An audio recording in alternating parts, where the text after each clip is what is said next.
नमस्कार, मैं हूं अंकुर और आप देख रहे हैं सत्यहिंदी.com। जैसा कि आपको पता है कि सत्य हिंदी का ऐप भी आ चुका है, तो उसको डाउनलोड करने के लिए आप इस वीडियो के डिस्क्रिप्शन में जाइए।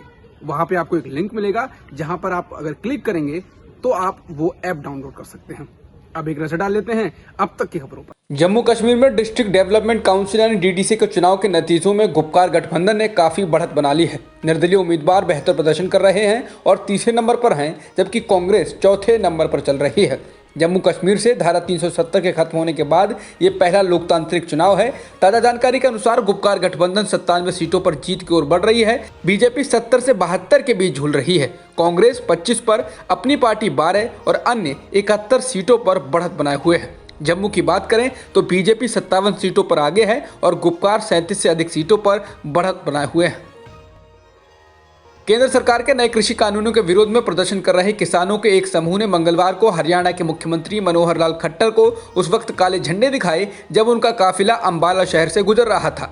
बता दें, हरियाणा की बीजेपी शासित सरकार कहती रही है कि केवल कुछ किसान ही कृषि कानूनों के खिलाफ हैं। हालांकि दिल्ली से लगती सीमा पर किसानों का जमावड़ा लगातार बढ़ता जा रहा है। पंजाब के किसान हरप्रीत सिंह कृषि कानूनों पर चल रहे विरोध प्रदर्शन में सिंघू बॉर्डर पर शामिल हैं, लेकिन भारतीय जनता पार्टी पंजाब में इन कानूनों पर जो विज्ञापन चला रही है उन पर हरप्रीत की फोटो है। यानी बीजेपी ने जिस विज्ञापन की फोटो अपने विज्ञापन पर लगाई है वो पिछले 2 हफ्तों से सिंघू बॉर्डर पर नए कृषि कानूनों के खिलाफ बैठे हैं। हरप्रीत का आरोप है कि बीजेपी ने गैर कानूनी तरीके से उनकी तस्वीर इस्तेमाल की है। हरप्रीत का कहना है कि वो ऐड और अपनी ओरिजिनल तस्वीर के साथ बीजेपी को लीगल नोटिस भेजने का फैसला कर रहे हैं। केंद्रीय शिक्षा मंत्री रमेश पोखरियाल निशंक ने मंगलवार को बताया कि कोरोना वायरस महामारी के कारण अगले साल फरवरी तक 10वीं और 12वीं की बोर्ड परीक्षाएं आयोजित नहीं की जाएंगी। शिक्षकों के साथ ऑनलाइन बातचीत के दौरान शिक्षा मंत्री ने कहा, मौजूदा स्थिति को देखते हुए ये फैसला लिया गया है। लंदन से भारत आई एयर इंडिया की एक फ्लाइट में सोमवार को 6 यात्री कोविड पॉजिटिव पाए गए हैं। लंदन से आने वाला एक दूसरा विमान मंगलवार सुबह 6 बजे दिल्ली पहुंचा है, जिसके यात्रियों का टेस्ट किया जा रहा है। वहीं ब्रिटेन से कोलकाता पहुंची एक फ्लाइट में 2 यात्री कोरोना से संक्रमित मिले हैं। ब्रिटेन में पाए गए नए किस्म के कोरोना को लेकर भारत के स्वास्थ्य मंत्रालय ने कहा है कि जो वैक्सीन अभी डेवलप हो रही है, म्यूटेशन से उस पर कोई असर नहीं होगा, यानी म्यूटेशन के बावजूद वैक्सीन कारगर होगी। चिंता की बात नहीं है और पैनिक की भी जरूरत नहीं है। हमारे देश में म्यूटेशन का कोई सिग्नल नहीं दिखा है। इसके साथ ही स्वास्थ्य मंत्रालय ने कहा कि यूके में पाया गया नए किस्म का कोरोना ज़्यादा तेजी से फैलता है, लेकिन ये भी देखा गया है कि इससे कुछ अधिक खतरा नहीं है, यानी सीरियसनेस या फिर अस्पताल में भर्ती होने का खतरा नहीं बढ़ा है।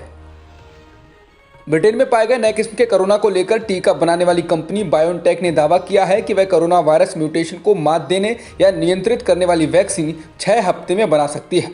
कंपनी के सह संस्थापक उगर साहिन ने कहा, कोरोना के इस टीके को जिस तरह से बनाया गया है, इसमें हमारे पास इस बात की सुविधा है कि हम वायरस के नए प्रकार को काबू करने में सक्षम टीके पर सीधे काम करना शुरू कर सकते हैं। यदि जरूरत पड़ती है तो तकनीकी तौर पर हम 6 सप्ताह के भीतर नया टीका लाने में सक्षम हो सकते हैं। मध्य प्रदेश में कांग्रेस को तब शर्मिंदा होना पड़ गया जब पार्टी के यूथ विंग ने अपने एक बड़े पोस्ट के लिए बीजेपी के एक नेता को चुन लिया।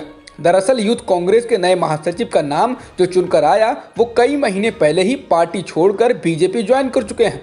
नेता के चुनाव को अब कैंसिल कर दिया गया है, लेकिन इस घटना को एक बार फिर इस लाइन के साथ पार्टी पर हमला करने के लिए इस्तेमाल किया जा रहा है कि पार्टी जमीनी हकीकत से बिल्कुल दूर हो रही है।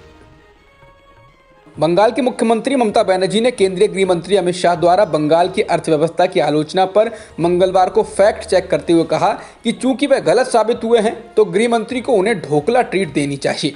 बता दें, पिछली रैली में गृह मंत्री अमित शाह ने कहा था कि बंगाल में दीदी की नज़रों के सामने कानून व्यवस्था चरमराई हुई है और विकास रुका हुआ है। जिसके बाद ममता बनर्जी ने तमाम आंकड़े पेश करते हुए शाह के आरोपों का खंडन किया है। आज प्रधानमंत्री मोदी अलीगढ़ मुस्लिम यूनिवर्सिटी के शताब्दी समारोह में वीडियो कॉन्फ्रेंसिंग के जरिए शामिल हुए। इस दौरान उन्होंने कार्यक्रम को संबोधित करते हुए कहा कि एएमयू कैंपस मिनी इंडिया लगता है। उन्होंने कहा कि मुझे बहुत से लोग बोलते हैं कि एएमयू कैंपस अपने आप में एक शहर की तरह है। उनके विभाग, दर्जनों हॉस्टल, हजारों टीचर, छात्रों के बीच एक मिनी इंडिया नजर आता है। यहाँ एक तरफ उर्दू पढ़ाई जाती है तो हिंदी भी, अरबी पढ़ाई जाती है तो संस्कृति की शिक्षा भी दी जाती है। महाराष्ट्र के मुंबई में कोरोना नियमों का उल्लंघन करते हुए पार्टी कर रहे कई लोगों पर कार्रवाई हुई है। मुंबई के एक क्लब में पार्टी कर रहे करीब 34 लोगों को गिरफ्तार किया गया है। बताया जा रहा है कि इन लोगों में कई सेलिब्रिटी भी शामिल हैं। जानकारी के मुताबिक जिन 34 लोगों को गिरफ्तार किया गया है उनमें क्रिकेटर सुरेश रैना, गायक गुरु रंधावा समेत अन्य लोग शामिल थे। हालांकि सुरेश रैना और गुरु रंधावा को बाद में बेल मिल गई है। भारत में जुलाई के बाद पहली बार कोरोना के एक दिन में सबसे कम मामले सामने आए हैं। स्वास्थ्य मंत्रालय द्वारा जारी ताजा आंकड़ों के अनुसार देश में पिछले 24 घंटों में 19,556 नए मामले सामने आए, जिसके बाद देश में कुल संक्रमितों का आंकड़ा 1,75,00,000 के पार हो गया है और मृतकों की संख्या भी बढ़कर 1,46,000 के पार हो गई है। इसके अलावा एक्टिव मरीजों की संख्या 3 लाख के आंकड़े के नीचे आ गई। देश में इस वक्त 2,92,000 से अधिक मरीज एक्टिव स्टेज में हैं। अब तक की सुर्खियों में इतना ही। बाकी खबरों के लिए बने रहिए सत्यहिंदी.com के साथ। सत्य हिंदी का ऐप डाउनलोड करें गूगल प्ले स्टोर पर।